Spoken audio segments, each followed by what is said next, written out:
So we've talked about Final Fantasy VII Remake a couple times to this point. Every time they release a new trailer. March 3rd, the game comes out. Very, very, very, very, very, very, very, very, very, very excited about that one. There's a new I think trailer. everyone is. I think Yeah. everyone is. Yeah. Yeah. Well, I think it was one of those things where everybody was skeptical, like, is this going to turn out? You know? And the more we see, the more it's like, it looks like this is going to turn out. So, Yeah. new trailer this week. The video people should hopefully be able to see it right now if it's not attacked by Square Enix. And lots of cool stuff in there to talk about and go through. Lots. Yeah. I texted you. I was like, wow, that was so dope. Yeah. It's exciting. I guess just like picking some random places to start. I think one of the biggest questions going into the story was how are they going to deal with like the sort of weird tone jumps that happen in Final Fantasy VII, specifically when you get to Don Corneo's chunk of the game, and Cloud has to Yeah. dress up as a girl in order to sneak into his place. So that dude's in this trailer, and they they don't show Cloud dressing up as a girl, but they imply that it's going to happen.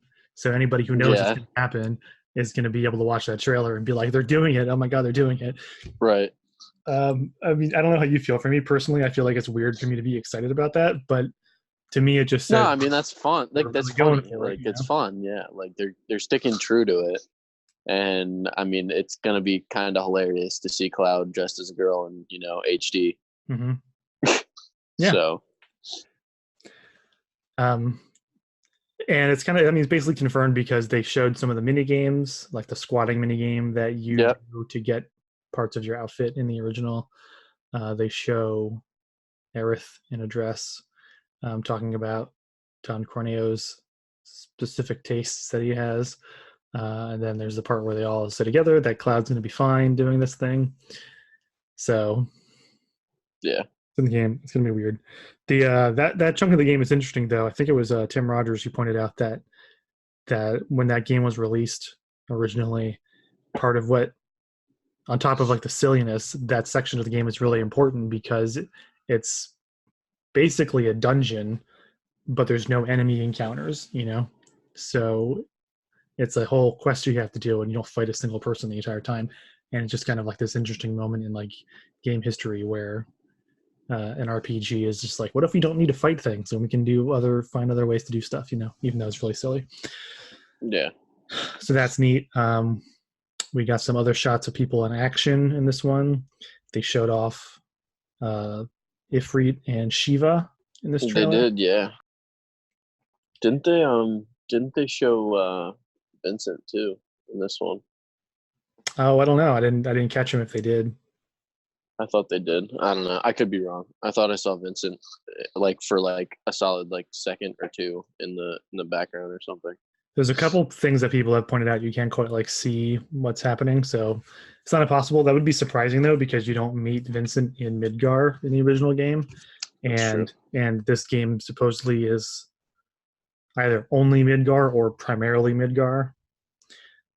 But I guess we can talk about things that they've changed because I just mentioned the summons. So, like I said, Vincent, you don't meet originally in the game until after you leave Midgar, but you also don't meet Ifrit and Shiva as summon characters until after you leave Midgar in the original game, and they But showed them in they're the trailer. there, yeah.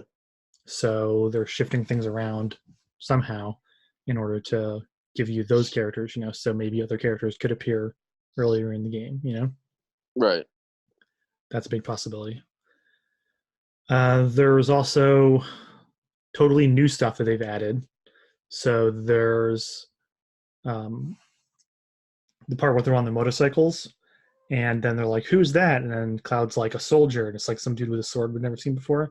Yeah. As far as I can tell, looking it up online and talking to people about it, that's a completely new character who never appears in any form in the original game. Hmm. So they're introducing, and it sounds like he's a member of Soldier. The sword he has is apparently either the same sword or very similar to the sword that Zack has at the beginning of Crisis Core. So maybe it's just like a soldier sword. They're adding new stuff. basically. Right. To the full extent yet. They definitely shifted some things around. There's stuff with Jesse, obviously, that is not in the original game. You never on your motorcycle in the game. And I'm for it, basically. Yeah. They said that they're expanding the game. Yeah, they're adding, new content, but also sticking to a lot of like that's what they said, right? They said they were adding a lot of new content, but also still holding true to like the original story. So You're right. This first game supposedly takes place completely in Midgar, which is about 25% of the original game. So it's like, okay, are we going to have, three more, four more of these after this, right. And we just don't know yet, just don't know yet. I actually think it would be kind of like, as much as I would prefer them to do one game and be done with it, there's something kind of like poetic, I guess, about the idea of them having three new discs, basically, since the original Final Fantasy VII was on three discs. And just expanding on each of those sections.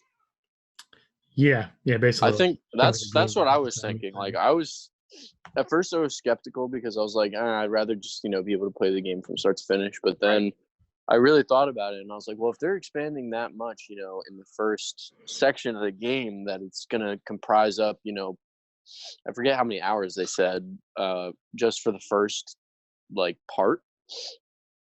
I'm excited to see what they would do to add on to the rest of the game. So Right. I think it'll be cool. I think there's gonna be a lot of stuff that's gonna be, different, but it's gonna be good.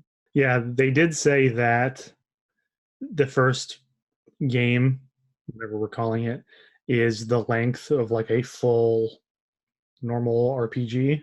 So they said it's gonna be like at least 20 to 30 hours worth of stuff, and the original game was not that long in just the Midgar section. So you got to wonder like what that pacing feels like. Is it 20 or 30 hours because everything just has to take longer in like a fully 3D space? Like Right. it was maybe 10 hours probably of the original game.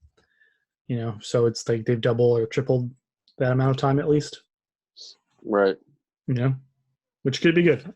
Could also be a lot more cutscenes and stuff, Yeah, which they've also definitely have changed, and added and tweaked and if they're adding new villains like with this other guy, that could be interesting. My only like potential hesitation with them like adding totally new stuff or changing things is wondering How's it going to how fit in to the rest of the game? yeah, like how does that affect the future games, like if they're introducing characters that never existed, what's like the domino effect if they're expanding the story of some characters who were like some allies of yours. I'm trying to stay vague, I guess. Some just in case people don't know, some allies of yours that end up like not surviving halfway through the game or less. Like what does that mean for later in the story? Like there's a shot at the end of the trailer that looks like it's Sector 7 collapsed like it does in the game, and some of your buddies don't survive that in the original game. And it looks as if some of those characters are getting a little bit more screen time than they did in the original. So you got to wonder, that's like towards the very end of your Midgar experience in the original. Is that still the end of that chunk? That'd be such a kick You in the know? face if that was the end of the game. It's just like all your friends die. It's like, oh, okay, great. Right. Yeah, well, I mean, it's not like the last thing that happens in Midgar, but it's one of the last things. You know what I mean? You don't. Right. That's when you sort of turn around and start doing your escape. So that could be a cool like Act 3 turnaround as that happens. Sort of classic movie Act 3. You're at your lowest point, and then the heroes rally to go fight the bad guys. You know what I mean? Yeah. Um, so we'll see. I mean, the other big thing, if I mean, if that's kind of what happened. That's what they did with Final Fantasy 15. Let's be honest. It took a really dark turn, and then it's just like, all right, well, I got to go do this. right, Yeah. yeah. The actually makes me wonder also as you brought that up. I was wondering about like how explorable Midgar might end up being. Have they turned it into like something of an open world in a way where you can Right. explore and do side quests? And is that where all this extra content and time has come from. Which could be fun. Like Midgar in the original is really cool, where you get to explore, and you kind of don't even get to explore that much of it. It's just such a unique place that it feels a lot larger than it really is in that game. So Right. if they like blew it up to this much larger size. You can explore more of it a little bit more freely. That could be interesting. Hey everybody, thanks for watching this clip of the Brotherly Love Gaming Show. Spence, what do you think of that clip? It's a pretty good clip. Pretty good clip. If you want to see more clips just like that one, you can find them here on YouTube, or you can listen to the full audio version of the show on iTunes. Thanks for hanging out.